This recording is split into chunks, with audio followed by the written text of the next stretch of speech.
hate to say that we were kidnapped and brought here. It's true. It's not hate to say that we were Jim Crow, discriminated and segregated. It's true. Our problem has been, as black people, we've always been concerned about white America, never about... I can't be a pessimist because I'm alive. To be a pessimist means that you have agreed that human life is an academic matter. We might not be back. I might be in jail. I might be anywhere. But when I leave, you can remember I said with the last words on my lips that I am a revolutionary. And you're going to have to keep on saying that. Good afternoon, good morning, good night, whatever time it is. Thank you for tapping in. Brian HRap B. Williams, End of the Bench Media. That's where you are. Obviously, you know that. Thank you for tapping in. Hit that like, hit that share, tell a friend to tap in. It is important to keep me in the algorithm after the show. Leave a comment. Let me know where you are watching from. And make sure you hit that like and share. Tell a friend to tell a friend to tell a friend. Thank you to my parents, Dolores and John. Without Dolores and John, there is no me, and you know the rest. You know the mission. The mission today is to provide you with information that hopefully will inspire, enhance, and get you engaged. That way we can make life better for our great-grandchildren's grandchildren. That's the goal, to make life better for our great-grandchildren's grandchildren. We're working on everything every day. That way, by the time they get here, they don't have the issues that we have, or they're already coming out the womb ready to fight, understanding what the mission is. Thank you. Today, it's going to be an interesting show. I am going to address what I believe is a takeover. We're in the midst of a hostile takeover. A lot of people don't understand the concept of a hostile takeover until it happens. It usually sneaks up on people, and this is the problem. We're not paying attention, in my personal opinion. There are too many things going on in the United States of America today for us to be complacent enough to not understand that we're under attack. And when you're under attack, you're put in a situation to where you either fight or run. We don't have the option of running. We only have the option of fighting. And when you only have the option of fighting, you must do everything you can to ensure that you win that fight. We are under attack, as usual. This has been an attack since 1619, when people came over here and dropped off a few brothers and sisters in Jamestown. And we've been under attack before that. We're under attack right now. And for the foreseeable future, we will be under attack, because everything we do, it is being attacked. When you had the emancipation, and then you had what's called Reconstruction, we were under attack. After Reconstruction, they did everything they could to ensure that Reconstruction wasn't repeated. They created laws, black laws, Jim Crow laws, redlining, and we still overcame that. Then next thing you know, we rise up again during the late 50s, early 60s. It was called the Civil Rights era. Bam. We started making strides again. Guess what they did? They put dope. They reduced educational programs. Desegregation was the worst idea we came up with, but we only noticed that in hindsight, because actually we'd have paid attention to people like W.E.B. Du Bois. We'd have understood desegregation was part of a plan to reduce our platform. Instead of having people pour into us, we would have people. Instead of having people who will pour into us, we will have our enemies teach our children academically. Well, they will take our academic structure and turn it on its head. At that point, we'll be subjected to their tyranny. That's what we will be doing. So what I want us to do now is understand, in the midst of this is phase 3, or phase 4, or phase 5, or whatever phase it is. We are under attack. They are attempting to reduce health benefits. They are reducing emissions. They're reducing everything that will keep you as healthy as possible. Then they're going to take away benefits in regards to the Department of Education. They would take away benefits in regards to contractual benefits of the United States federal government. They will take advantage of everything they can to ensure that you are in a marginalized situation, so you can strive and you can overcome their tyranny, which will basically put you back in a box where they will be in control and you don't have any way out of that box, which is and politically it is called a caste system. Now, before we move forward, this is you can go to www.theendofthebench.com, and I reconfigured the website. Everything from last month is on page 2. It says last month, and then more content, you can go there. I keep the stuff on the page on my website for 90 days, and then it just will be on YouTube at that point. But if you want to watch this live, if you're not watching this live, you can watch it live on www.endthebench.com. Or you can, if you've missed content, or if you want to see the historic videos that I will send, I'll post and I'll play in its entirety during the show, you can go there and watch that. Today will be the great ancestor Malcolm X and how important he was, and how even he spoke about us being under attack at the end of Dr. King's life. His last book published posthumously, it's entitled Community or Chaos. That's what we gonna have to form this community, or we'll be in the midst of chaos. And guess what? Even from the grave, the great Dr. King was correct. Now, what I want to do is address this thing called Project 2025.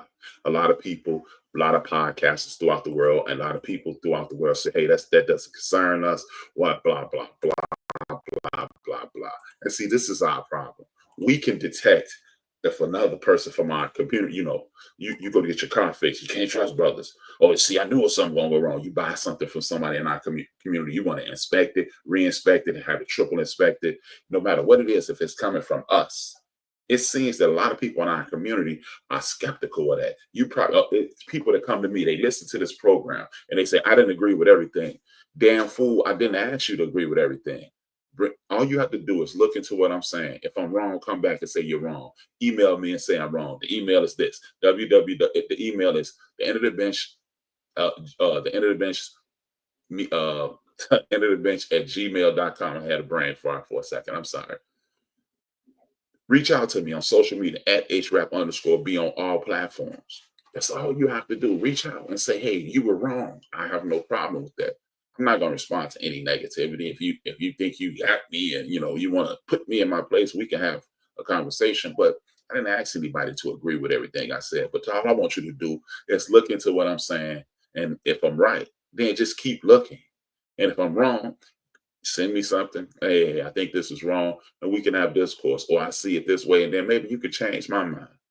But the point and the fact remains, why is it that we can see every flaw that HRap had? Well, you know what, HRap, you always think you're right. You know what, HRap, you think you know everything. You know what, HRap, whatever the issue is with me, you know every single, you know what, HRap, you shouldn't have wore that shirt. You know what, HRap, you should, those books behind you, they never move. Whatever the case, you know everything that's wrong with someone from the community. But these people out here trying to destroy you, trying to enslave you, trying to incarcerate you, they're trying to basically trap your mind in a box and never let it out. They're literally trying to put a box around your head that only has oppression, enslavement, and depression in it. And you don't see that coming, which is utterly and impossible for me to understand why you don't know that. These are the things that I deal with. And when I'm using myself as a proxy, as a proxy for the entire community.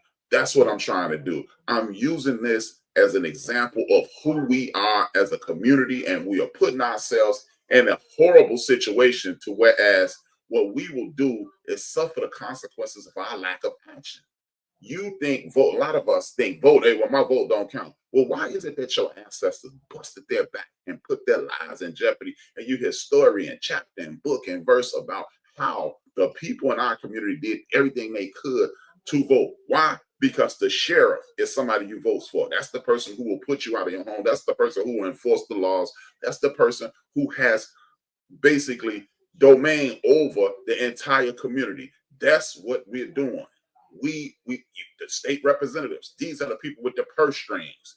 If you need more money infused in your community, get the perfect state representative in. Put the person who is best suited to be the state representative in your community, and you'll get things done. City council meetings, we don't have time for anything that's important.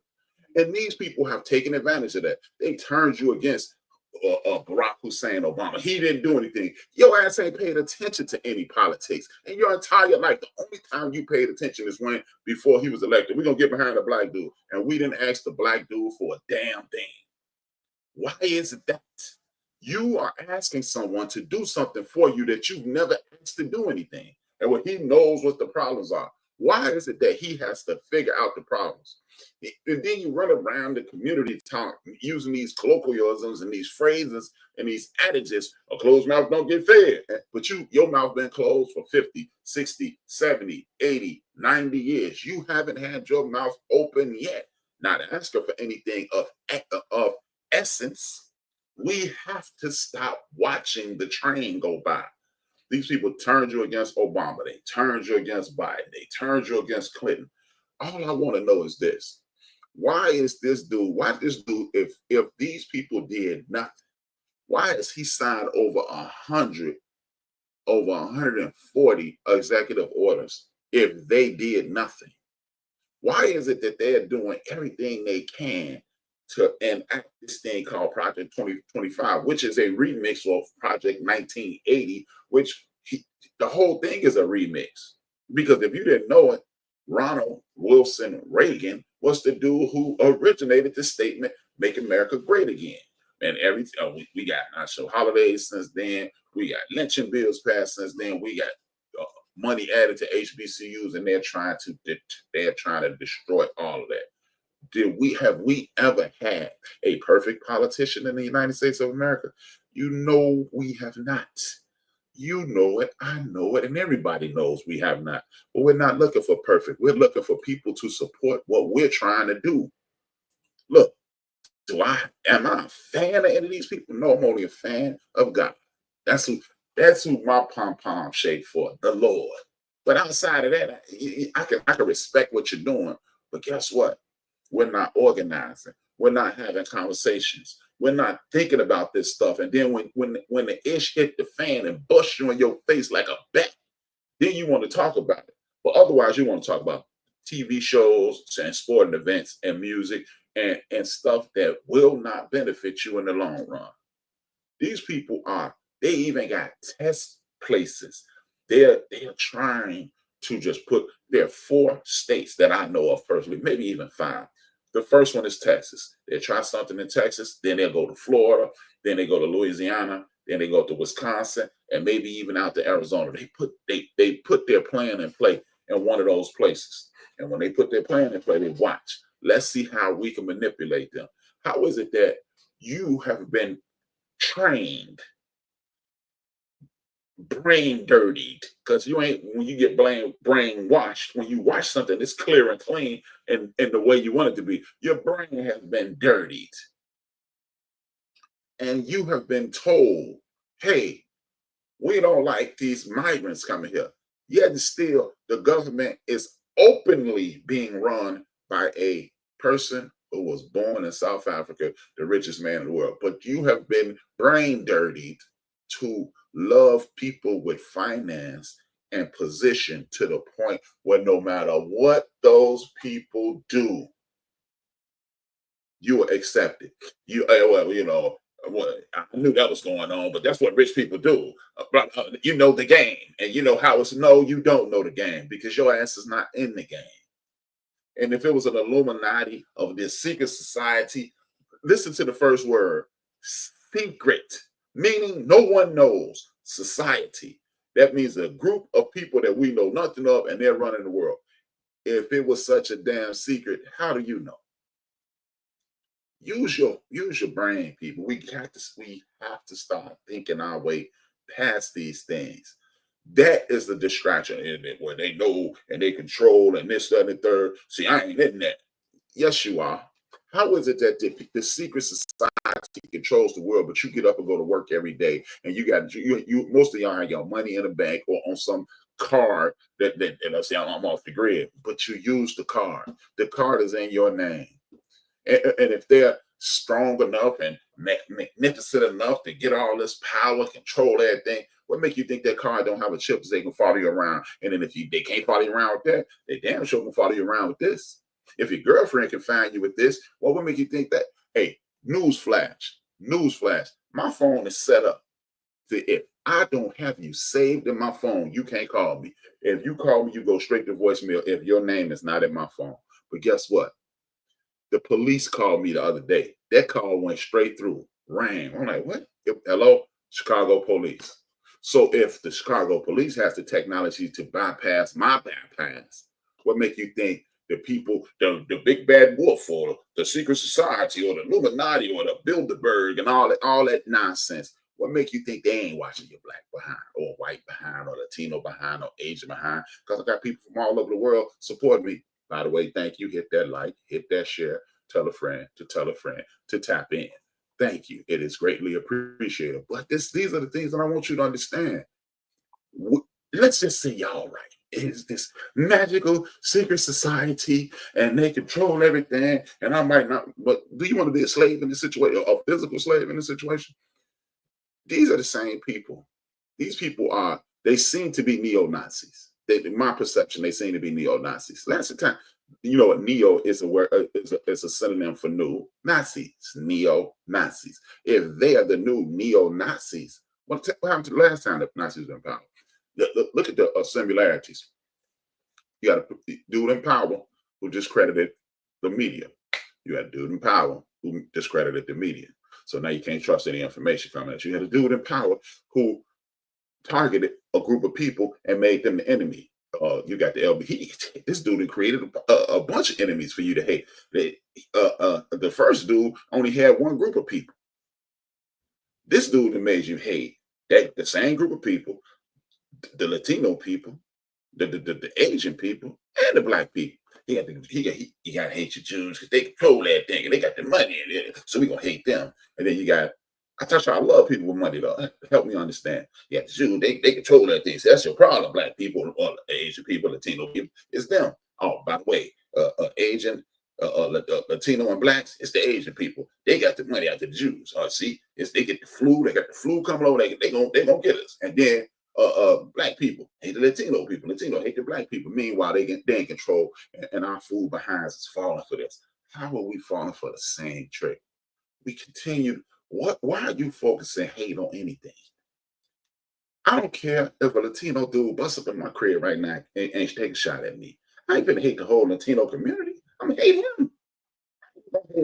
I'm gonna do what I gotta do to get him out of my life. And if it's unaliving him, then it is what it is. But then I'm gonna move on with the rest of my life. But you talking about you got these spooks and mysterious people controlling everything, and oh my God, they are going to get you, and you know what they say, and they and this and that, and all this foolishness. When are you going to do anything? When are you going to dedicate 8 months of your life? You know what? When are you going to dedicate 18 months of your life to finding out what's going on in your community? Find out what's going on in your city. Find out what's going on in your county. Find out what's going on in your state.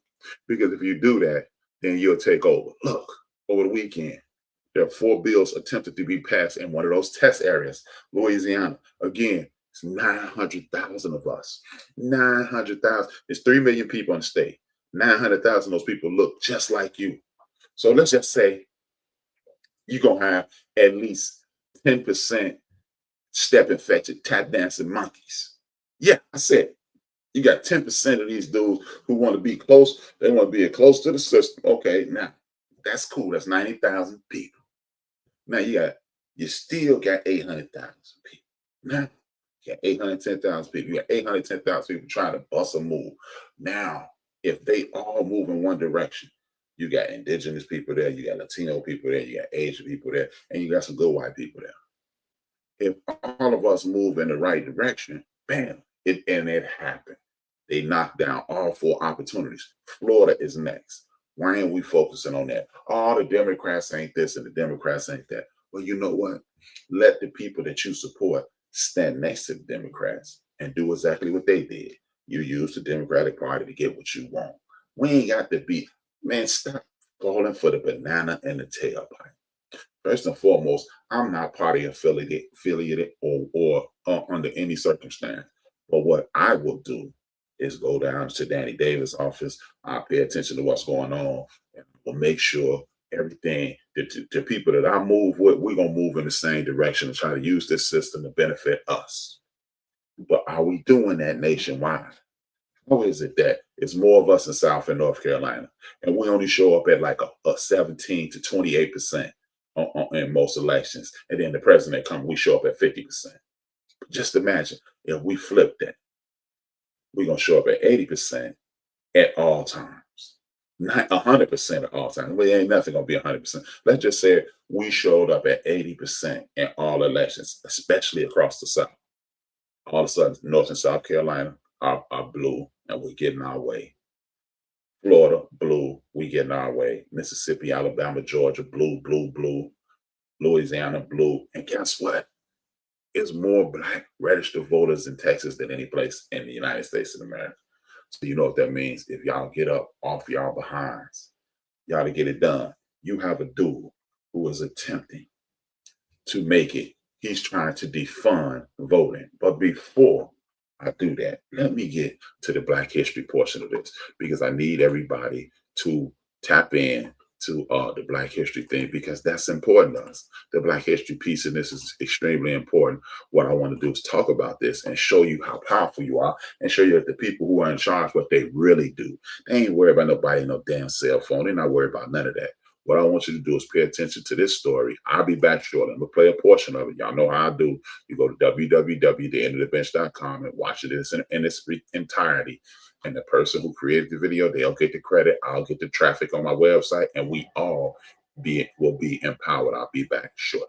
No, I don't worry. I tell you, I'm a man who believed that I died 20 years ago, and I live like a man who is dead already. I have no fear whatsoever of anybody or anything. On February 21st, 1965, in New York City, Malcolm X was assassinated. While delivering a speech, a disturbance erupted and 3 men came forward, firing bullets. Malcolm X had taken 15 bullets and soon he was pronounced dead. But why was he assassinated? Is the reason what you are always told, or is the reality different? Given that Malcolm X was the man everyone, including the establishment, feared, it cannot be determined who was involved in his assassination and who was not. However, it can be discovered today by knowing what Malcolm X used to say his whole life and who was impacted by it. Therefore, in this video, let's know about some of the shocking things Malcolm X said that probably became the reason for his assassination and will change how you think about him. Let's get started. The Black History Archives. Malcolm X was fearless, and therefore, he did not shy away from saying the forbidden. But that hurt the deep state and the establishment, who wanted things to be exactly how they were for decades. Yet, Malcolm X did not stop. The first thing he hated was racism, which he thought went beyond individual prejudice. He exposed it as a deliberate and institutionalized design inculcated in America's foundations. He argued that the wealth of the United States was built on the exploitation of enslaved Black people, and that the nation's capitalist system continued to thrive on the economic marginalization of African Americans. He famously said, "You don't stick a knife in a man's back 9 inches and pull it out 6 inches and say you're making progress. The wound is still there." What kind of freedom is that? What kind of social or political system is it when a Black man has no voice in court, has nothing on his side other than what the white man chooses to give him? My brothers and sisters, we have to put a stop to this. And it will never be stopped until we stop it ourselves. Yes, he really was outspoken. For Malcolm, the legacy of slavery was not a historical footnote, but an ongoing system of exploitation. He described white supremacy as more than an ideology, portraying it as a mechanism rooted in America's laws, policies, and institutions. His critique extended to the justice system.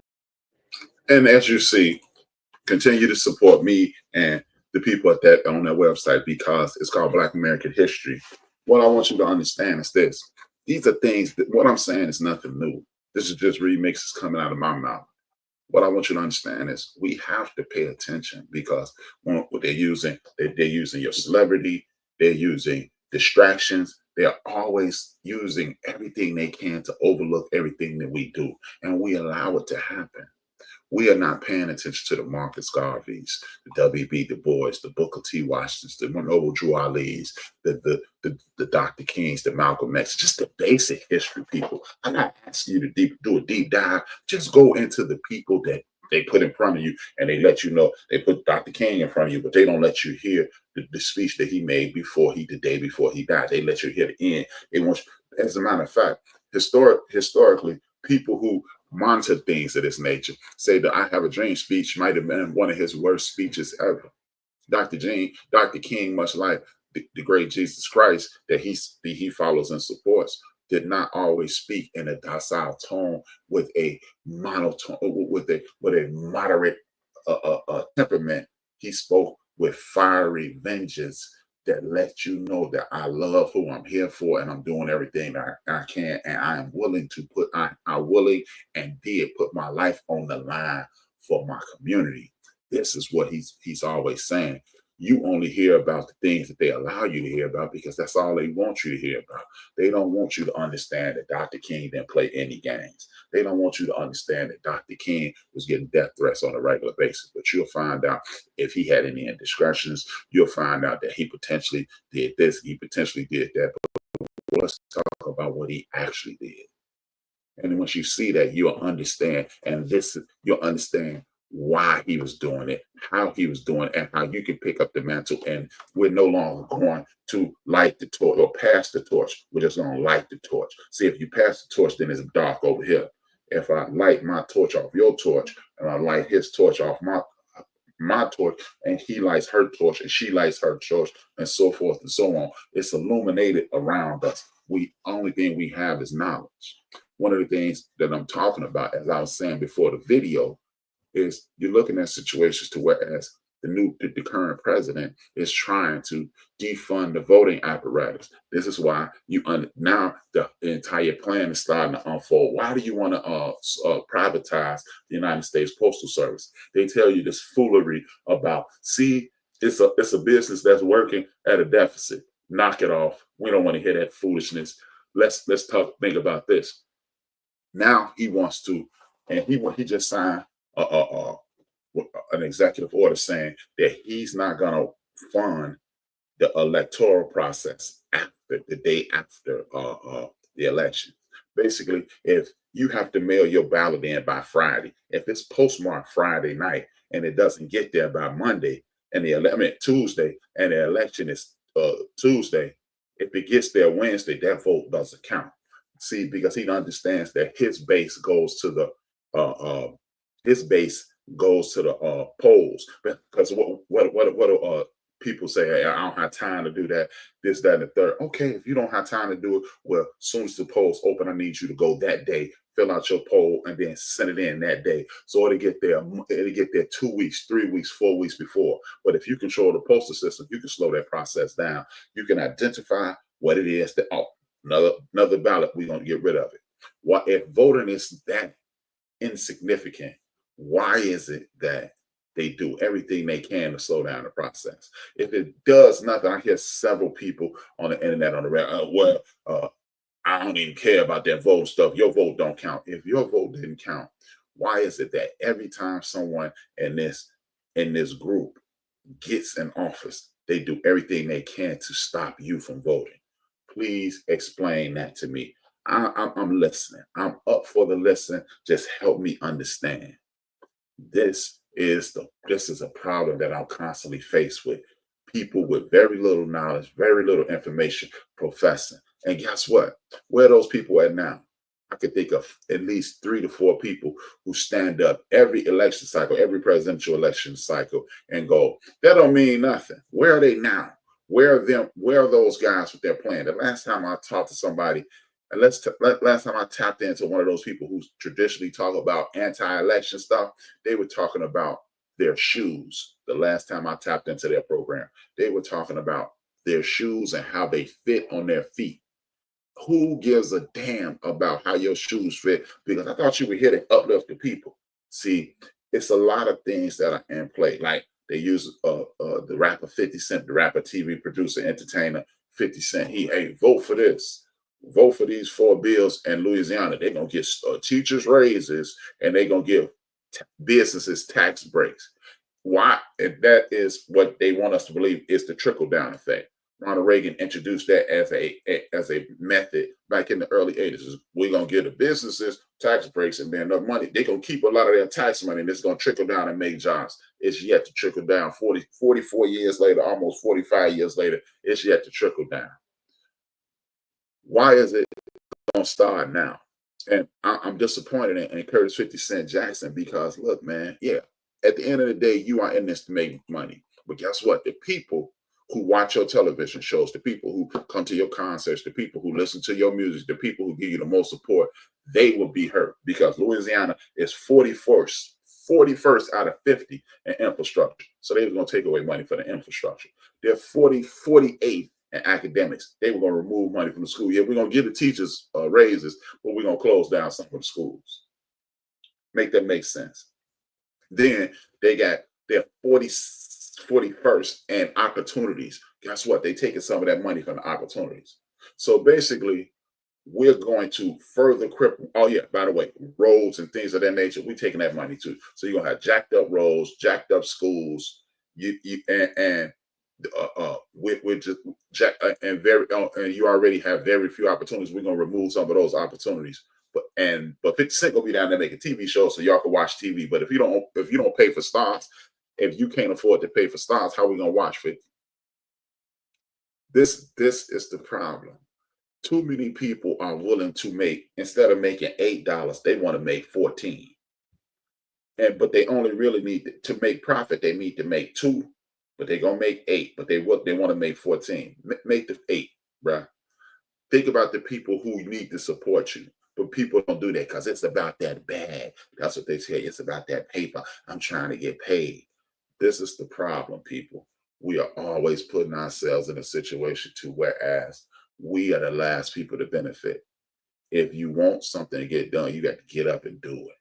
See, like I said earlier, we always use get up, get out, and get something. I'm a grinder. I got to get the bag. I got to do this. And everybody behind you is struggling. And guess what? Most of y'all not even getting the bag.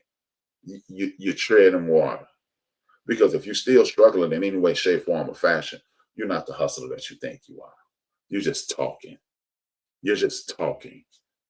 So what we need to do is continue to what happened in Louisiana. They shut down all 4 of those bills Sunday. Salute to the people. And then next is Florida. So now you can get them out of that super majority. If you are a working class individual in the United States of America and you don't vote in every election for the rest of your living, breathing days, and you vote in accordance to what is beneficial to you, don't listen to what they're not doing for you. Okay, what are you going to do? Nothing. If you're not talking about what you're going to do, I'm going to keep voting for them and I'm going to stay on their heads.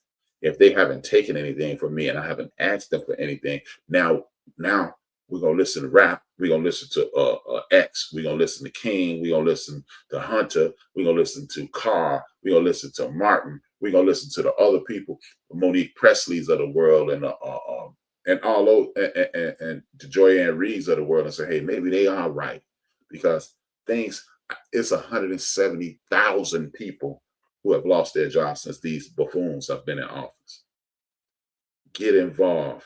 Get the information. Immerse yourself in politics like you do with your television shows, like you do with your sporting events. If you know who in the Final Four, and you don't know these 4 amendments that are taking place in Louisiana, and you don't know that if the people in Florida get up and get out to vote, they can change things. And all these ancillary elections in Wisconsin, if you're not going to vote and making sure the Supreme Court justice is the one that's beneficial to you, and you get up and go to work every day, and you pay a mortgage every day, and you pay a car payment every day, and you don't have at least $100,000 in your checking and $300,000 in your savings and $10 million in your 401k, if you're not doing that, don't complain. It's your fault. Get involved. Get into it. And with that being said, I'll see y'all tomorrow. Actually, as a matter of fact, I will see you tonight. I will see you tonight on the forecast. All you do is stay on here. You'll get a notification. We're going to talk about this documentary about these young men getting scholarships going to college. We review movies with 4 of us, reviewing movies with a different perspective. Tonight, 8 p.m. Central Standard Time, 9 p.m. Eastern Standard Time, and you already know that it's 6:30 p.m. East Mountain Time, Pacific Standard, 7:30 Mountain. With that being said, I am Brian HRap B. Williams. Continue to support. Go to www.theendofthebench.com. I'll put it on the screen. Go to www.theendofthebench.com. If you like what you just heard, I'm sure you'll like the other things that I've done. www.theendofthebench.com. Please do that subscribe, hit that like, thumbs up, and do everything you can. And you already know. Thank you for the support and enjoy the rest of your day. I am Brian HRap B. Williams. 2 fingers, 1 word, And it is necessary for those people who rule over us and who rule over African people the world over, if those people are to stay in power, they must destroy our ability to love each other in a healthy sort of way. This is why